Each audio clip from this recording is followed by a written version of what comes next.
살아계신 우리 아버지 하나님, 은혜를 참으로 감사를 드립니다. 오늘도 우리를 깨우셔서 주의 말씀 앞에 세우심에 하나님 말씀, 이 말씀 붙들고 세상 속에서 하나님의 사람으로, 믿음의 사람으로, 우리 주 예수 그리스도의 사람으로 살아가게 하여 주옵소서.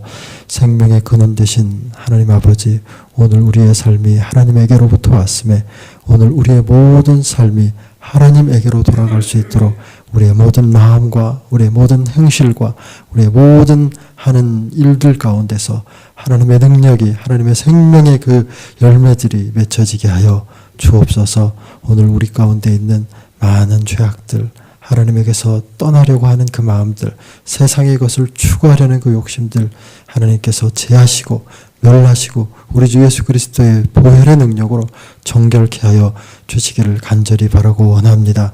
무엇보다도 모든 성도가 하나님의 말씀의 그 능력으로 함께 살아갈 때 주님 주시는 하나님의 평강과 하나님의 능력이 온 성도들의 삶 가운데 풍성하게 넘쳐나게 하여 주옵소서. 모든 말씀 예수 그리스도의 이름으로 기도드립니다.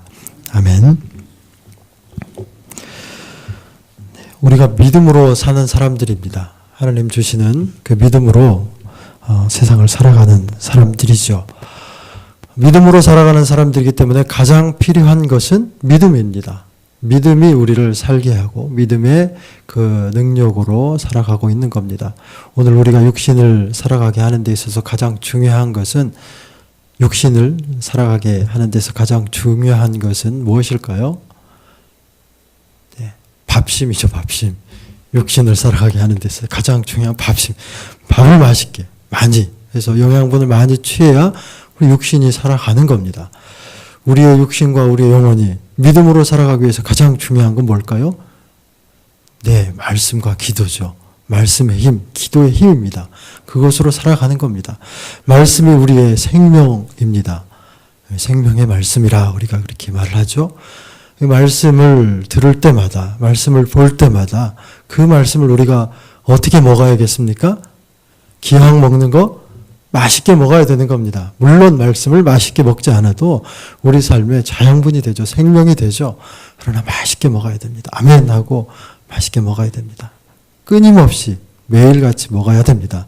다른 어떤 것들은 게으르고 또 거르고 이럴 수 있지만 하나님 말씀 먹는 거는 게으르고 거르고 해서는 안 됩니다.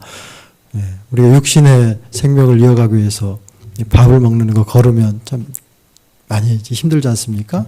배고파서. 그것처럼 말씀 먹는 것도 게을리하거나 걸러서는 안 됩니다. 굶주림이 있어야 됩니다. 갈급함이 있어야 됩니다. 갈급함이 있고 굶주림이 있어야 됩니다. 언젠가 말씀드렸던 것처럼 믿음은 절실함입니다. 절실함. 절실함이 없이는 믿음 생활할 수 없는 겁니다. 내가 내 마음대로 할 수 있는데, 내가 내 뜻대로 할 수 있는데, 하나님 말씀에 우리가 굶주리지 않고 하나님의 은혜에 우리가 갈급하지 않는데, 그 절실한 마음이 없는데 어떻게 믿음 생활할 수 있겠습니까? 내 마음대로 다 할 수 있는데, 내 뜻대로 다 할 수 있는데. 이 하나님 말씀에 대한 절실함이 없으면 회개해야 되는 겁니다.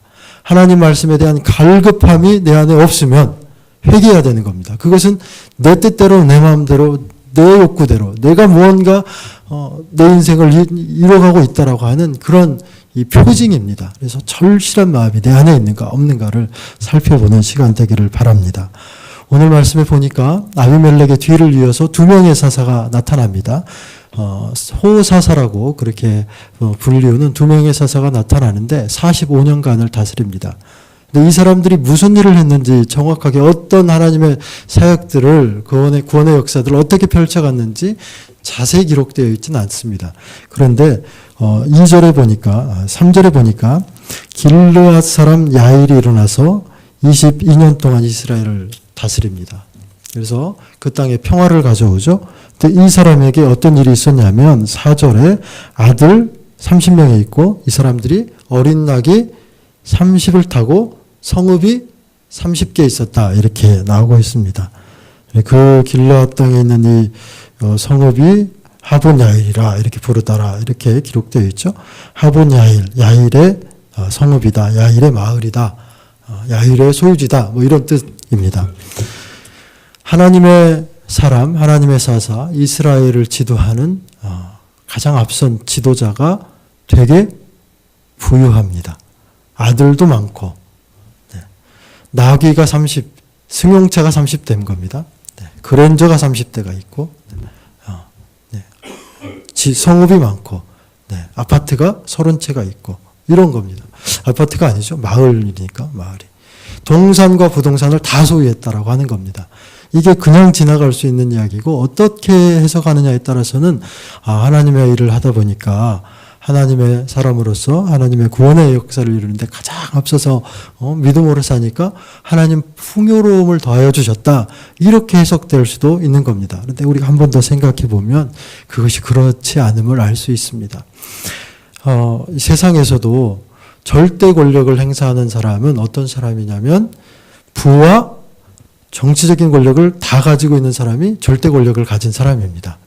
그래서 근대 이전의 사회, 전근대 사회의 왕들, 황제들, 이 부와 정치 권력 두 개를 다 가지고 있어서 이 하늘을 찌를 듯한 절대 권력을 소유하지 않았습니까?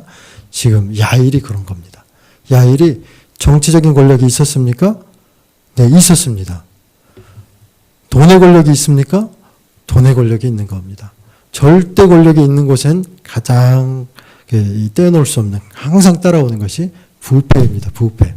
절대 권력과 부패는 떼어놓을 수 없는 거죠. 절대 권력과 억압과 핍박은 떼어놓을 수 없는 겁니다. 하나님의 사람들이 하나님의 것을 세상의 사람들과 이웃들과 지체들과 나누지 못하고 있었음을 드러내는 겁니다. 다른 이야기로는 하나님의 사람이 하나님의 구원의 큰 역사를 이루어감에 있어서 믿음으로 감당하는 부분이 있었고 믿음으로 하지 않는 부분이 있었다고 하는 겁니다.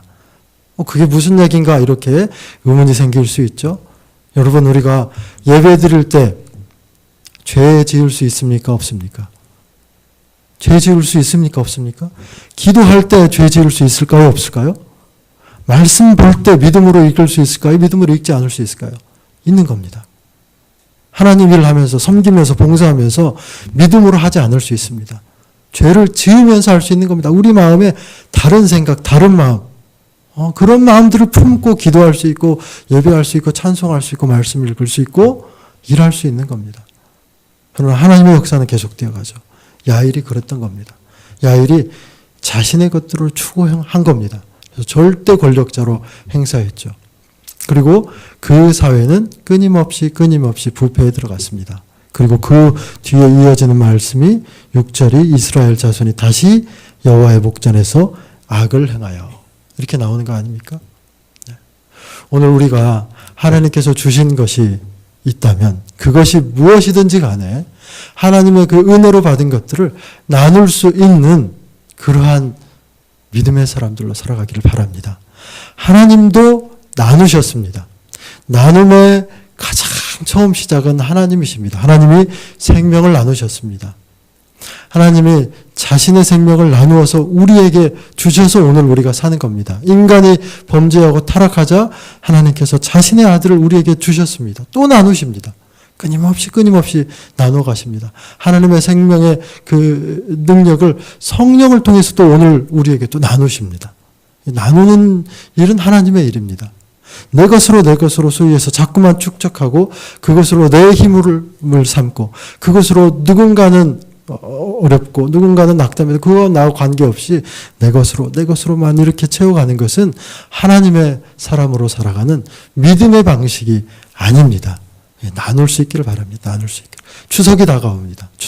추석은 하나님께서 우리에게 주신 풍성한 것을 감사하며 기뻐함으로 우리가 풍성하게 즐기는 날이지만 또한 한켠으로는 나누는 날이기도 합니다. 나누는 날. 그래서 이 어려운 사람들, 또 우리의 지체들 가운데, 형제들 가운데 하나님을 알지 못하는 사람들, 알지 못해서 누리지 못하는, 하나님의 은혜를 누리지 못하는 사람들에게 은혜를 나누고 생명을 나누고 또 물질이 부족하면 물질도 나누고 이렇게 나누는 날로 우리가 새롭게 정의를 해서 그렇게 추석도 맞이했으면 좋겠습니다.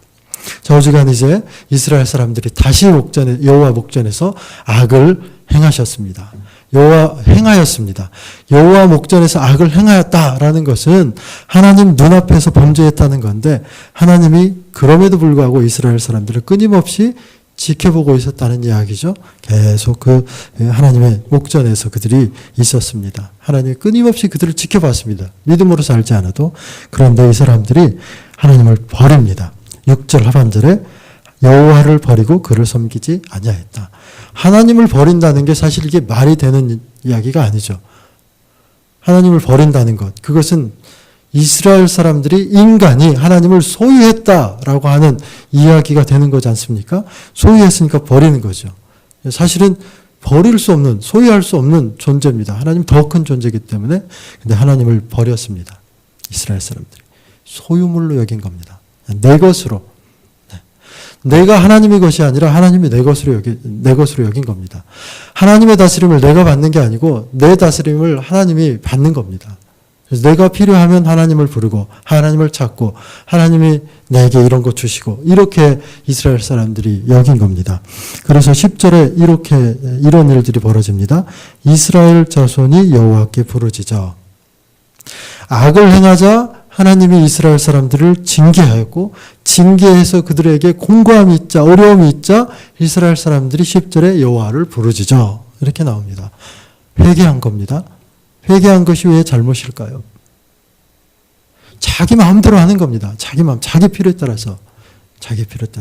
때에 따라서는 하나님을 버리고 때에 따라서는 하나님께 부르짖고 때에 따라서는 하나님을 또 잊어버리고 때에 따라서는 또 하나님을 찬송하고 내 편리한 대로 하나님을 내 마음대로 하는 겁니다. 내가 좀 힘드는구나, 어렵구나, 내 삶이 팍팍하구나, 하나님을 찾아가야지. 하나님 부르는 겁니다. 불러서 내 삶이 조금 윤택해지고 삶의 환경이 조금 달라지면 또 하나님 버리는 겁니다. 내 마음대로 하나님을 조정하고 있는 그러한 이스라엘 사람들의 모습이 기록되어 있는 겁니다. 이스라엘 사람들이 이렇게 하나님께 부르짖자 하나님이 그들에게 응답하십니까? 오늘 말씀에 응답하지 않습니다. 왜냐하면 습관적인 부르짖음, 습관적인 그냥 자기 잘못에 대한 한탄에 불과했기 때문에 하나님 응답하지 않습니다. 오히려 하나님께서는 그들을 구원하지 않겠다. 13절 내가 다시는 너희를 구원하지 않겠다. 니들이 섬겼던, 니들이 좋아했던, 너희들이 그렇게 원했던 이방의 신들에게 가서 부르짖어라. 이렇게 책망하십니다. 그러니까 그 이후에 15절 하반절부터 보면 오직 주께 구하옵나니 오늘 우리를 건져내옵소서 하고 16절 자기 가운데서 이방신들을 제하여 버리고 그리고 16절 하반절에 그때 여호와를 섬김에 여호와께서 이스라엘의 공고로 말미암아 마음에 근심하니라. 그러니까 이 습관적인 회개, 자기 욕구를 채우려고 하는 자기의 근심에서 좀 벗어나고자 하는 그러한 입술의 회개, 마음에 전심이 담기지 않은 그 회개, 부르짖음이 있을 때 하나님 들으시지 않았지만 그들 삶 가운데 있었던 이방신을 제하여 버리고 전심으로 하나님 앞에 왔을 때 하나님이 근심하였다. 이렇게 말합니다. 여러분 우리가 오늘 우리의 삶 가운데 하나님의 앞에 범죄함이 있다라고 하는 것을 깨닫는 것 중요합니다. 그 사실을 깨닫고 고백할 때 하나님 앞에 회개할 때 하나님 앞에 부르짖을 때 입술로만 부르짖지 않기를 바랍니다. 그건 뭐냐면 하나님 내가 오늘도 이러한 죄를 졌습니다. 용서해 주십시오. 그리고 나서 돌아가면서 또 그 생각, 또 그 마음, 또 그 범죄를 끊임없이 하고 있는 겁니다. 끊임없이. 내 마음 안에서는 그것을 제하여 버릴 마음은 사실은 없습니다. 없고 다만 그것이 하나님 보시기에 죄악이고 하나님 보시기에 기뻐하는 것이 아닌 걸로 그냥 걸려져 있으니까 그것을 그냥 습관적으로 하나님 용서해 주십시오. 용서해 주십시오. 그냥 입술로만 하는 그런 고백이 우리 가운데서 떠나기를 바랍니다. 내가 그 사실이 하나님 앞에서 범죄함이고 기뻐하지 않는 그러한 것이라면 그것을 제하여 버릴 만큼의 그러한 믿음이 그것을 제하여 버릴 만큼의 내 안에 믿음의 그 용기와 결단이 있기를 하나님 앞에 구하면서 의지적으로 그것을 버릴 수 있기를 바랍니다. 죄와 싸워 이겨야 되는 겁니다. 피 흘리기까지. 그래서 오늘 우리가 한 날을 살아갈 때 하나님 앞에서 하나님의 주신 은혜도 풍족하게 누리고 나누기도 하시고 또 내 안에 있는 이 죄의 속성들, 또 내 안에 끊임없이 일어나는 그 모든 죄악들을 제하여 버릴 때, 하나님 보실 때 하나님 하나님 기뻐하게도 하시고, 또 하나님 우리가 하나님 앞에 돌아올 때 참 마음의 근심함도 가지는 것처럼 하나님의 성령의 능력으로 죄와 끊임없이 싸워서 승리하며 이기며 나아갈 수 있는 저희들 되기를 바랍니다. 아멘. 기도하도록 하겠습니다. 하나님, 오늘 우리 가운데 주신 하나님의 그 풍성한 구원의 은혜와 우리의 삶 가운데 지속적으로 하나님께서 베푸시는 하나님의 그 풍성한 생명의 열매들, 능력들을 오늘 우리가 기뻐하며 감사하며 누리며 살기를 원하며, 또한 그 모든 주신 것들 나누며 살기를 원합니다. 믿음으로 살아갈 때 하나님 나눌 수 있게 하시고 감사할 수 있게 하여 주시기를 원합니다. 무엇보다도 하나님 앞에서 우리가 범죄한 일 있거든, 하나님 앞에서 우리가 죄악된 모습으로 살아가는 것들이 우리 안에 발견되거든, 끊임없이 하나님 앞에 돌아오게 하시고 용서를 구하게 하시고, 입술로만 고백하는 것이 아니라 우리의 온 마음으로, 우리의 온 행실이 하나님 앞에서 하나님의 성령의 능력으로 그 모든 악한 죄악들을 떠나고 제하여 버릴 수 있도록 성령님 도와주시고 힘을 주시고 능력을 더하여 주옵소서. 모든 말씀 예수 그리스도의 이름으로 기도드립니다. 아멘. 우리 함께 기도할 때 말씀 붙들고 기도하겠습니다. 하나님의 능력으로 살아갈 수 있도록, 하나님의 그 마음으로 나누며 살아갈 수 있도록, 끊임없이 우리 가운데 있는 죄의 그 모든 습성들을 성령의 능력으로 멸하고 제할 수 있도록 입술로만 고백하는 것이 아니라 온 마음을 다해서 하나님 앞에 우리의 죄악들이 회개되고 고백되고 제거되어서 정결한 모습으로 하나님의 사람으로 살아갈 수 있도록 기도하기를 바랍니다. 교회를 위해서 건강해질 수 있도록, 견고해질수록 내 마음이, 내 또 삶이 하나님의 교회를 세우는 일에 있어서 헌신될 수 있도록 우리 교회 가운데 수험생들을 위해서 기도해 주시고요. 어려운 지체들을 위해서 앞서 일하시는 목사님과 모든 일꾼들을 위해서 우리의 자신의 기도의 제목을 가지고 나라와 민족을 위해서 주님 한번 부르고 기도하며 나아갑니다.